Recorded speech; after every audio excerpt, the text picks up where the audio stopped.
Mr. Speaker, yesterday I tabled a petition calling for the removal of children's advocate Darlene McDonald. It was prepared by AMC Grand Chief David Nepinak, MKO Grand Chief David Harper, and SCO Grand Chief Murray Clearsky. The Minister for Family Services and Labour has repeatedly said that the NDP wouldn't remove Darlene McDonald as children's advocate, even though after she was hired, she called the Phoenix Sinclair inquiry wasteful. The Minister has justified and protected the children's advocate position, as the Minister doesn't want the children's advocate's removal from office to set a precedent for the possible removal of other independent officers in the future.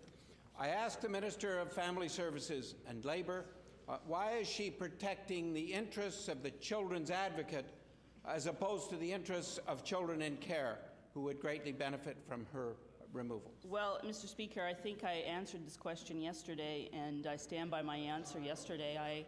I think that for this legislature to say to the independent officers whose job it is to hold us accountable, to serve Manitobans, whose job it is to advocate for children in care.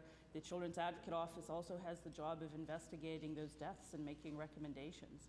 For us to send a message that if you say something that one of us finds objectionable, that's it, you're gone. I don't think that's a province that we would want to continue to be living in. I think that that would be a very damaging precedent to set.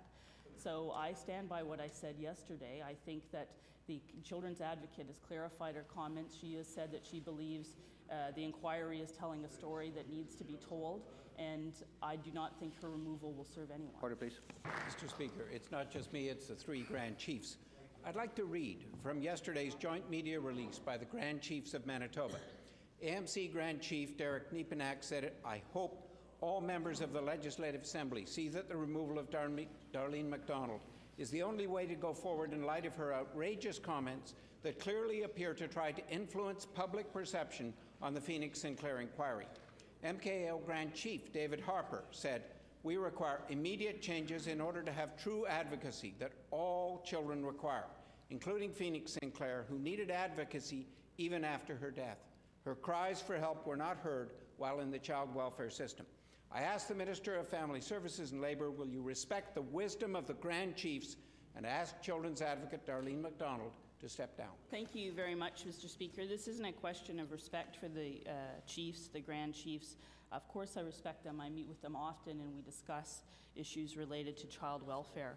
I also respect the need for independent officers of the legislature. I think that that is something not only in place in our legislature, but legislatures all over the Commonwealth, where you have people who are charged with making sure that the legislature is accountable, with making sure that the interests of Manitobans and some of the most vulnerable Manitobans are protected.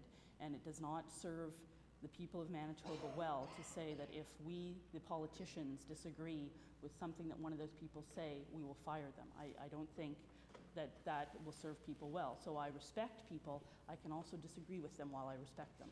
Mr. Speaker, in the joint media release, SCO Grand Chief Murray Clearsky said, "Ms. McDonald's public statement and position has clearly destroyed any semblance of impartiality and has totally undermined the critically required public confidence in knowing our children have a truly impartial voice from which their issues, concerns and well-being are of paramount priority."